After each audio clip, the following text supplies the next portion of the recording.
बीच सड़क पर फूट फूट कर रोने लगे आरजेडी विधायक। बिहार में विधानसभा चुनाव को अब कुछ ही समय शेष रह गया है। ऐसे में विधानसभा सीटों पर दावों भी ठोके जाने लगे हैं।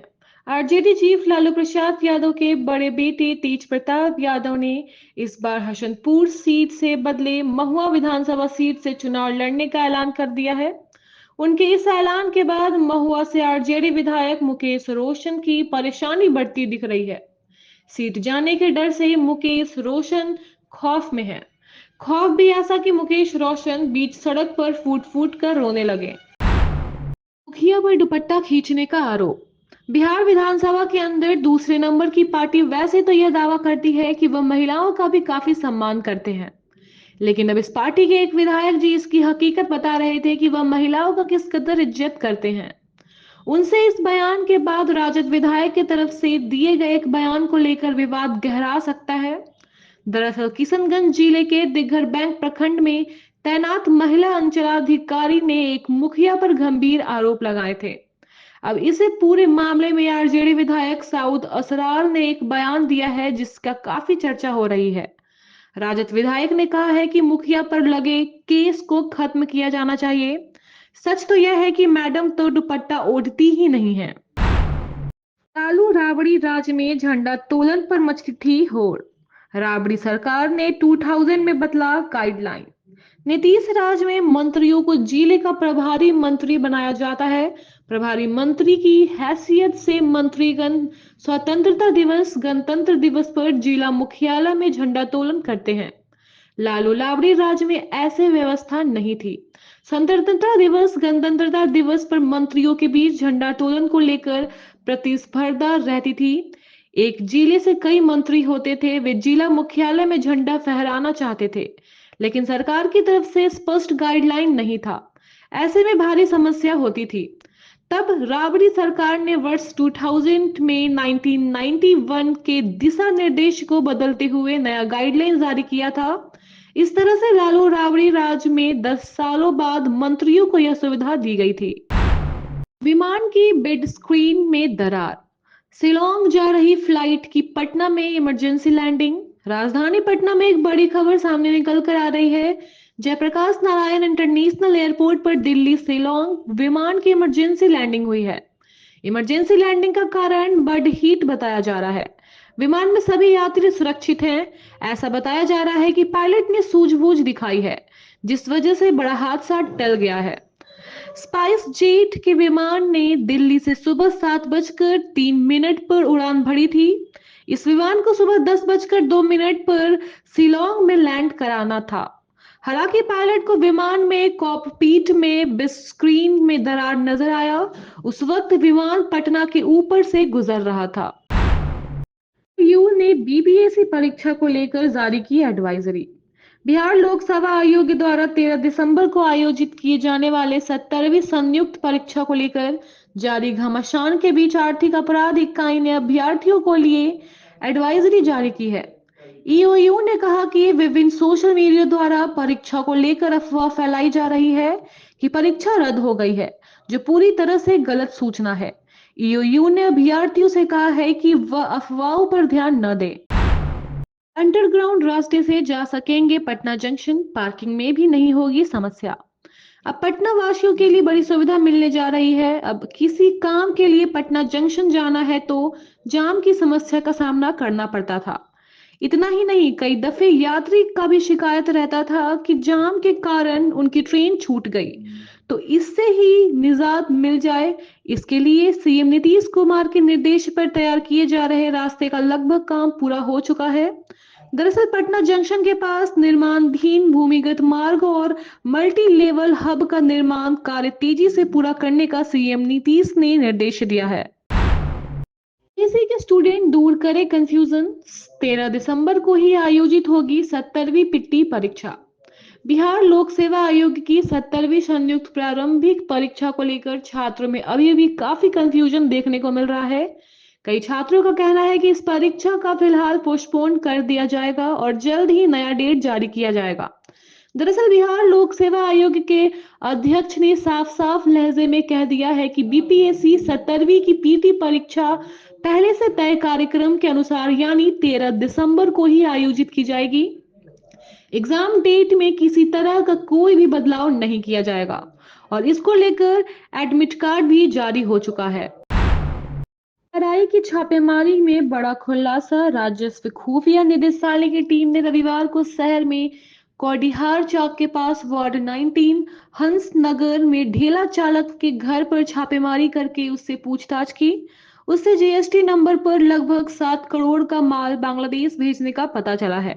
वहीं डीआरआई के एक्शन से अंतर्राष्ट्रीय व्यापार से जुड़े धंधेबाजों की बेचैनी बढ़ गई है।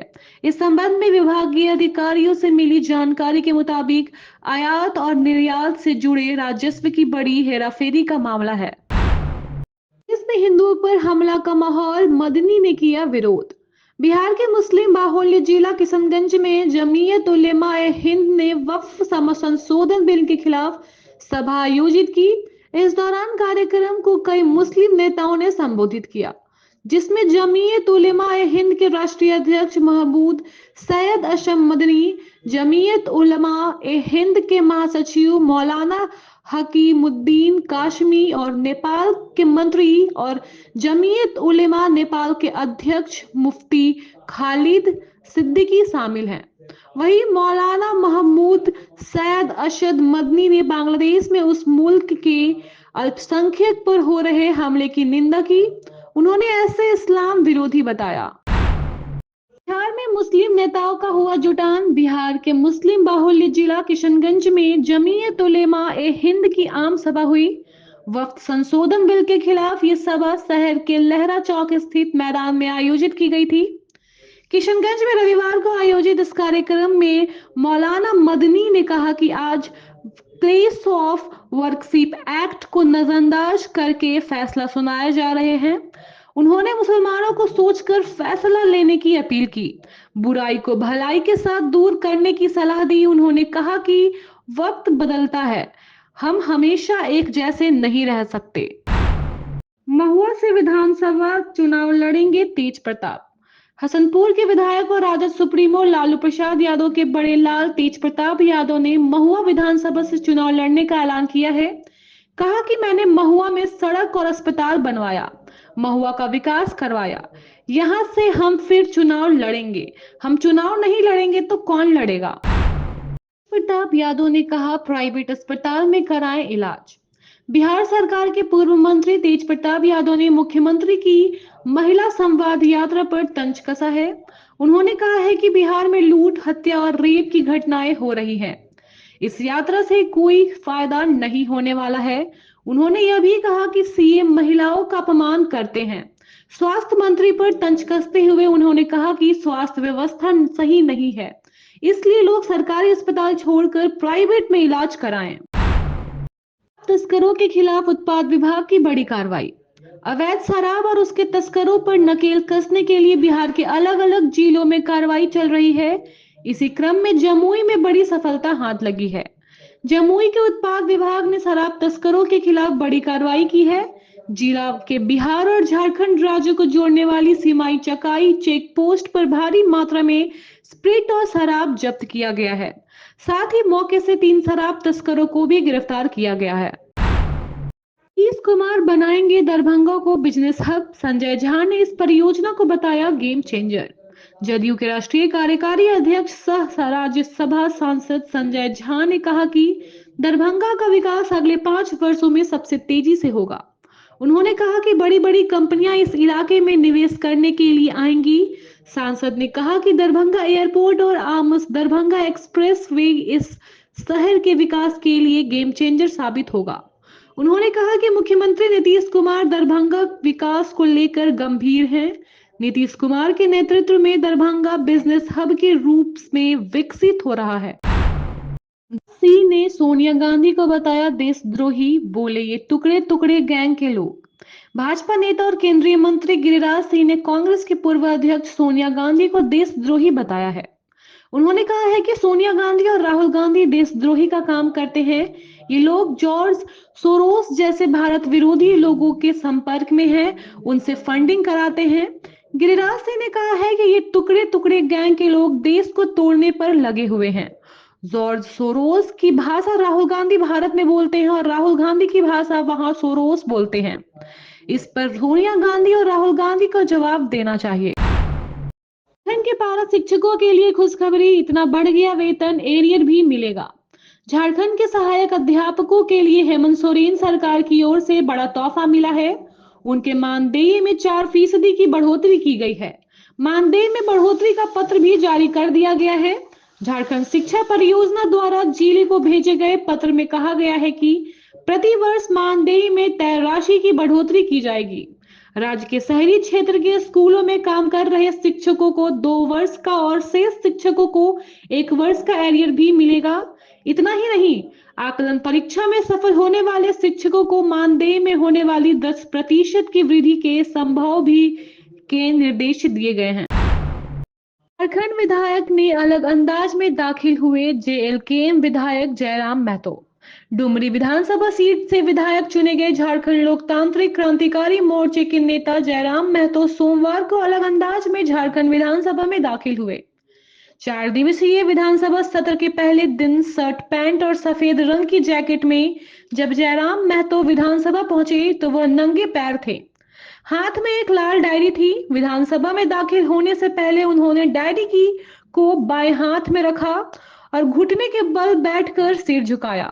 विधानसभा के प्रवेश द्वार को नमन किया, फिर डायरी उठाकर गेट के पास खड़े पुलिस वाली से पूछकर अंदर दाखिल हो गए। झारखंड में कांग्रेस की दूल्हे के फूफा जैसी स्थिति, सरकार में सहयोग पर उठे सवाल। सामान्य तौर पर जैसे बारात में दूल्हे के फूफा की स्थिति होती है, ठीक वैसे ही स्थिति में कांग्रेस जा रही है। हर काम में मुंह फुलाना, रूठ जाना जैसे कांग्रेसी नेताओं की स्थायी मनस्थिति बन गई है। झारखंड में भी बड़े धूमधाम से सरकार बनी। काफी मजबूत बनकर उभरे क्षेत्रीय दल झारखंड मुक्ति मोर्चे के सर्वसर्च हेमंत सोरेन के कंधे पर सवार होकर कांग्रेस ने चुनावी नया पार कर ली, जिसका इन्हें कभी भरोसा नहीं था।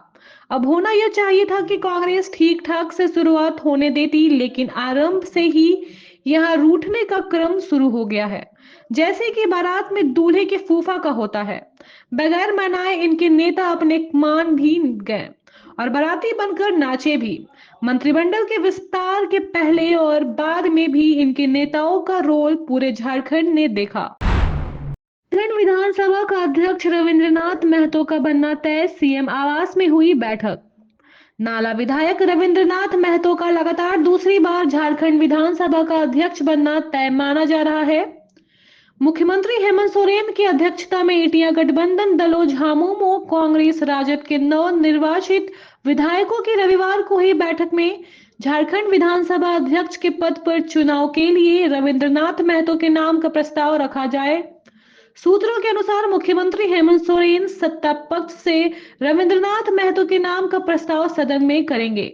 इस बार सत्ता पक्ष का प्रयास रहेगा कि रविंद्रनाथ महतो को निर्विरोध स्पीकर चुना जाए। रक्षा राज्य मंत्री से रंगदारी मांगने का मामला, बेटी के प्रेमी को फंसाने के लिए रची गई साजिश का खुलासा। केंद्रीय रक्षा राज्य मंत्री और रांची सांसद संजय सेठ से 50 लाख की रंगदारी मांगने और धमकी देने के मामले में पुलिस ने बड़ा खुलासा किया है। पुलिस ने इस पूरी घटना के मास्टरमाइंड मिनहाजुल अंसारी को रविवार को गिरफ्तार कर लिया है।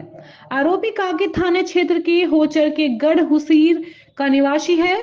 मोइज को फंसाने के लिए मिनहाजुल ने उसकी सिम का इस्तेमाल किया था। आरोपित ने बेटी के प्रेमी को फंसाने के लिए रक्षा राज्य मंत्री और हटिया विधायक नवीन जायसवाल के मोबाइल नंबर पर मैसेज भेजा था। आरोपित चाहता था कि प्रेमी जेल चला जाए, जिससे बेटी के साथ उनका प्रेम प्रसंग खत्म हो जाए। Thank you so much for watching this video. Don't forget to like, comment, share, and subscribe.